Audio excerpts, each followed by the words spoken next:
100 videos on YouTube in 9 months. I mean, I've done quicker tests, but this has been a real eye-opener.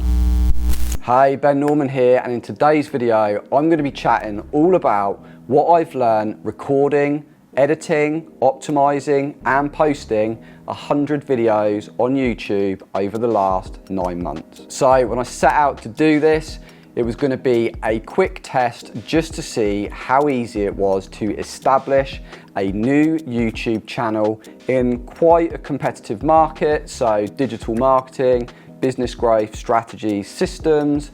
I took a broader approach because I wanted to see just how hard it was. And yeah, it's not the easiest platform to break through on. I know there's a lot of noise out there at the moment about, go out, just really kind of niche down, and very quickly you can kind of post 3 or 4 videos and then you start ranking and you start getting a lot of traffic and then you get a lot of followers and all the rest of it, but it really is not that simple. So I took very much an approach of this, of look at what successful channels were doing, study how they do it. I ran and reviewed certain courses on it, like YouTube for Bosses, things like that, which I highly recommend. It is a very good program. You can get through it very quickly, and it gives you a very good idea on how to work out how to create, optimize, and promote your videos in order to get some traction on YouTube. But I think over the last 9 months, I've learned a hell of a lot. And in this video, I want to share my 5 top tips of what I would say are my standout things that anybody looking to start a channel and really do well on YouTube should think about. So firstly, number 1, it is not quick and it is not easy. If you think that you're going to jump on YouTube, create a few videos and suddenly find fame or get lots of traction, sell lots of things, I think most people are going to be quite disappointed. It's true that if you are in a very kind of niche, or a niche within a niche within a niche, that you can kind of, as long as you focus and you get lucky with how you create your content and how you optimize it, you can find this kind of untapped bit of a niche where you can do quite well. But if you are looking to break through into any of the main kind of markets, you are going to struggle at first. You have got to create quite a lot of content to not only understand what's actually going to work and what's getting traction, but also to make enough noise in order that YouTube starts to really kind of pay attention to you and see you as somebody that they should be suggesting within their platform. So bottom line, if you're looking to get in, you want to put minimum effort in, chuck a few videos up and find fame, this platform is not going to be for you. You need to basically have a structure, you need to be committed to creating content on a certain timeline and keep that up long term, because you are going to need to create quite a lot of content before you actually get the traction to get the eyeballs, the views and the subscribers that you're going to want. Which leads us on to step number 2. You need to be consistent. Consistency is king. You are much better doing something that is good consistently rather than striving for something that is excellent inconsistently.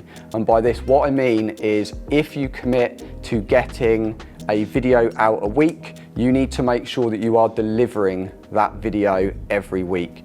Like with my channel now, I'm committed to putting out a video every Wednesday. Every Wednesday, my video comes out just after 9 AM, but every single week this happens. So not only do my subscribers and the people that view my channel, they realize that I post new content every Wednesday, the subscribers to my social channels realize that every Wednesday I'm going to be putting out an alert saying that I've got new content on my channel. Also, and very much importantly, is YouTube realizes that, oh, actually this person is consistently creating and publishing content on this time slot. They're not someone that's just come into the platform, create a couple of videos and then cleared off, that we don't really want to push into. So being consistent is really important here. Number 3, premium is better. And I mean everything from your audio quality, your video quality, the way you edit, making sure there's not lots of or pauses and things like that within your content. That is really important. If you look at your analytics and you look at drop-offs, especially in the early days, you will see that when your editing isn't that great and you leave pauses in because you're being a bit lazy, or perhaps you're being a little bit inconsistent with how you're delivering your content and there's lots of pauses and ramblings, you'll find that you get drop-offs around this point. You quickly learn that keeping up a certain speed within the delivery of your content and also cutting out any dead space will massively help your drop-offs. Also, the video quality, it matters. If it's really grainy and the lighting's really bad, people don't want to watch it. Also, the audio. I had a video that my mic wasn't clipped in properly and I didn't notice it until after I'd recorded it and got to editing, and I didn't have time to record it again. So I had to clean up the audio as best as I could. The content was really good, but the video bombed because people don't want to listen to bad audio.